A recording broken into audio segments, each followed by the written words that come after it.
So you're not a Fukuyama believer? I'm not a Fukuyama believer. Of course I'm not. The civilization is the history is definitely not over. This is Common Sense Generation. Common Sense Generation.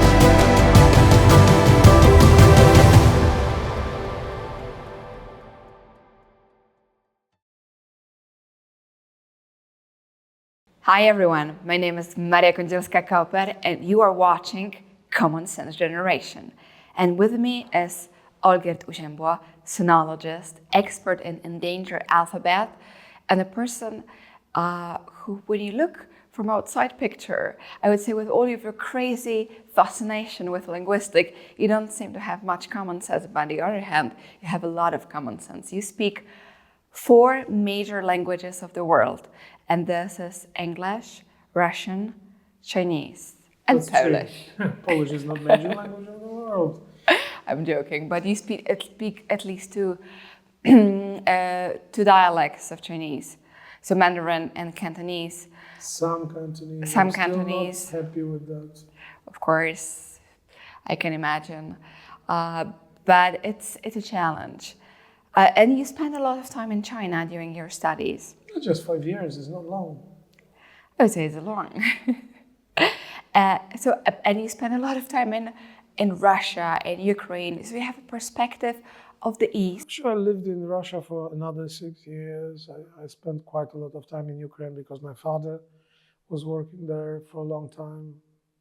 So I spent, So you have a perspective of the West and of the East, a good one. You mean I don't have a perspective of the West? You call Russia, Ukraine, and Poland the West? I call Poland the West. And the other is the East. But let's say you speak English, and this is already a Western knowledge, because then you can read in this language. But talking about this fact, of course, talking about China. China is right now a huge topic because of the rivalization with US, and the clash of civilization was definitely is going on. So when you look in China, So you're not a Fukuyama believer? I'm not a Fukuyama believer. Of course I'm not. The civilization is the history is definitely not over. And probably, I mean, I'm 100% sure China will never be a democracy, because if it will be a democracy, it will fall apart. Because very often we don't understand that China Depends how you define what is China, because if you take into consideration what is Sinosphere, which I really like that term, Sinosphere, the cynic sphere, is like what you call the Western civilization or Western Europe, because this is the Latin sphere. We are actually barely in it because Poland was never Latinized properly. Even though we're Catholics, we used Latin for a long time, we were not under the Roman Empire spread. Czechs were, we were not. And you can see the difference. But with China is very similar. You've got the whole set of Chinese Chinese way of organization of countries. And you've got a whole set of countries that do it this way. Korea, I love it. Yes. Definitely Japan has a huge influence of China. Even though they were not occupied, unfortunately, but... Unfortunately. And it was the other way around. Of course, unfortunately as well. Funny thing, we forget that the Japanese are treated in the East, in Asia, as Nazis still, and still approached and seen as those who committed so many atrocities during the war. Oh God, that was so upsetting to our Chinese teacher recently. I work at the Warsaw University, when in a casual conversation I mentioned, without realizing what am I doing, it's like, look how strange the history goes.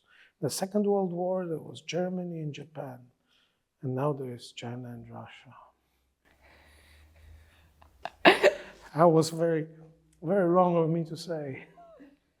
True, but of course then we have Sinologist for Asian dragons, which are... In a way they are part of Sinosphere, but not all of them, because of the large Chinese communities in Malaysia and Indonesia. And Singapore. Singapore definitely is part of Sinosphere because it's actually run by mostly Chinese people. Whereas in Malaysia and Indonesia, there is a lot of Chinese people that are in the business lead, even though the countries are run differently. It's one of the very interesting cases in Indonesia. I actually witnessed in our dormitory the moment that Indonesia is somehow, also Muslim countries have this tendency. There was the pogroms of Chinese in Indonesia, and the Chinese students' families were living in our canton, in mainland China, in our dorm because they escaped from the pogroms. Interesting. Yeah, it is not really well known because we have this picture of Indonesia as an extremely friendly country, which I would not deny that they are. But there is this certain tendency to pogroms of other people in those countries. Coming back to China, we discussed the fact that probably it's never going to be a democracy in this way. At least I would disagree. Is Europe a democracy? we try to at least pretend to be. I mean, the whole Europe, no. Packard countries, yes. You see, that's going to be the Sinosphere. I don't think that keeping those transnational large monstrosities like Russia and China is very healthy for democracy, because obviously they cannot be run as democracy, and They're too is this big. idea. There is this idea they should be large because that's how you rule the country. But it is extremely imperialistic. But that's the case. Very often people forget that China, in fact, is this huge civilization of many different languages and of also many different traditions. The west and the east of China, the south and the north. The north of China is completely different than the south. People live differently. They speak different things. They even eat different things. And sometimes they have different approach to certain things. But right now, with the rule of Xi Jinping, there is this urge to unify very strongly, to unify almost everyone under one Han version of life, Sinicization, and one Mandarin language, which is also not a Chinese thing. No, it is a Chinese language, definitely. It is a Chinese language, but having one language is not a tradition of China. Of course it is a tradition of China, but in a different way than it is now. It was Tell us actually. You've got, even in Polish we started recently using word Mandarin instead of just Chiński, Chinese, because of the Mandarin. What actually Mandarin is? What is Mandarin? A bureaucrat or officer. A bureaucrat or officer. So this is what Chinese would call Guanhua, the language of the bureaucrats. But we have to realize that Mandarin for most of its time was not really spoken that much. So it was just the language of the ruling elite. Firstly, of ruling elite, that was the language of the reports that were going from all over the country to the central court, and everything was supposed to be written in this language. But on the local bureaucrats could even not really speak it. They would pronounce every character in their own local way. Be still possible to understand, though difficult, would require some additional learning.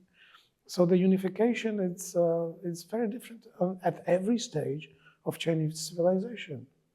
But right now it's of course happening, and we see it through, let's say, TikTok, of banning Cantonese content on TikTok. Yeah, because this is the 19th century myth.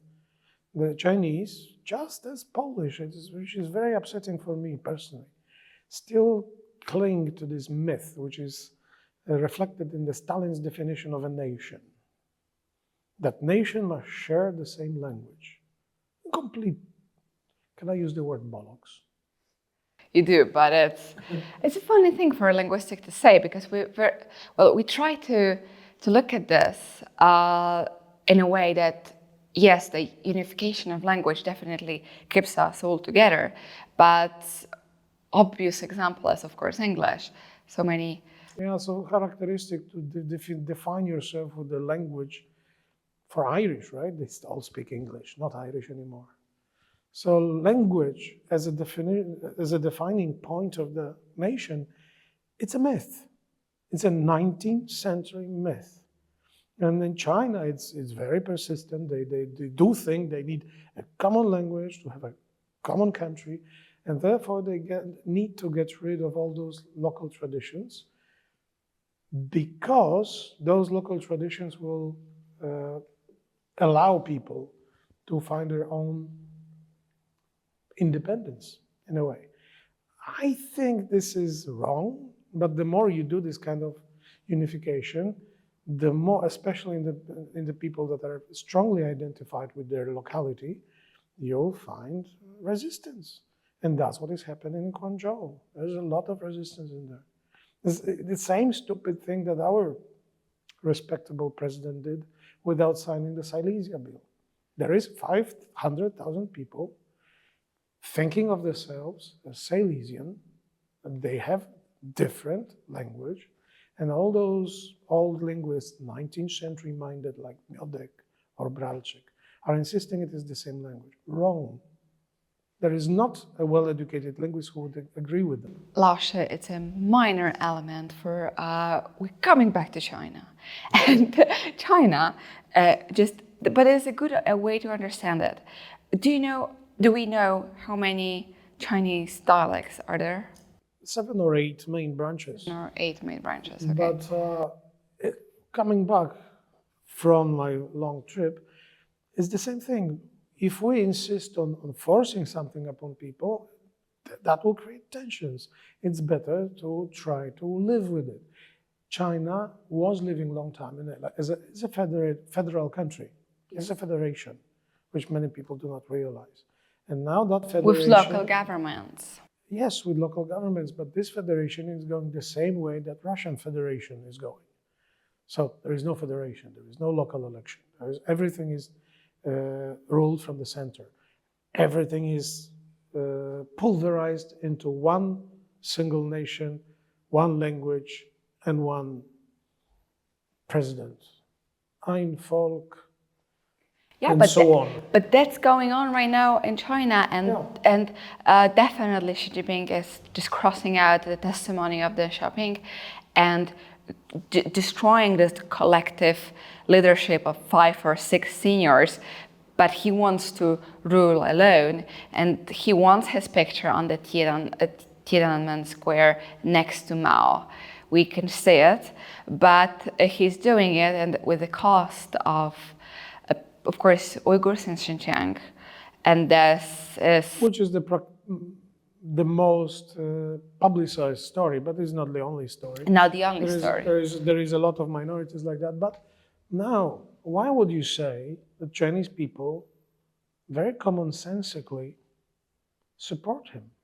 This is a very good question, and my theory would be the fact that what Asia is the most afraid of is chaos. And China... Remember the Chinese name for that? The Chinese name for chaos? Luan. Luan. That's... Like the monster? No. There is no monster, Luan. But there is Luan, which is chaos, and this is something that people are afraid. Because when you have such a huge amount of people, it is very easy then if they split, then you can lose yourself there. So they are afraid of chaos. And the other thing, what they are agreeing, they give up their political freedoms for prosperity. For prosperity and absence of Luan, of the chaos. Absence of Luan. And because there is one of the things that historiographers in China have a tendency for, just as Russians in the recent years, they described the 90s as a terrible time because of the chaos in Russia. And same is in China. When they were describing what is happening in Eastern Europe, they always describe those little Eastern European countries that we do not prosper because of the Luan. That is the result of our overthrowing our good, centralized Soviet governments. Very interesting. So that's their sort of common sense. For them. For them. It is a common sense to support the central government and forego their own whatever are civil rights or political liberties they might have. because they don't see them as necessary. I would say that in this perspective, when you have so much limited space, and your previous generation, your grandparents, actually went through poverty and hunger, because during the Mao Revolution, some of them still really truly remember what it is to not to have food to eat. Well, it's kind of interesting because one of the things that this kind of centralized system does, they want to unify the control of the education, and the education would educate you that there was no hunger, there were mistakes and sometimes some problems. It is all Western countries' fault and so on. And if you believe in that, the common sense is to oppose the West, to support the central government and so on. Similar thing is happening in Russia. I had this experience in China, in Shenzhen, when, of course, well, I'm white, so I was easy to approach as a Westerner. I was approached You are by someone. kind of a stereotypical Western lady. Exactly. Probably, if I lived longer in China, I would need to dye my hair to black just for some peace. But people were approaching me and asking, like people who I didn't know, just out on the street, those who spoke English, is it better here in China or is it better in US? And I was shocked, like, what are you asking me about? In which case? In which way? But they wanted to have this comparison, and they were living inside in their heart with this comparison. But the correct answer is, of course, in China. Absolutely. No, I'm serious. It's something that I have learned, also staying in China for quite a long time, that once you're asked to compare,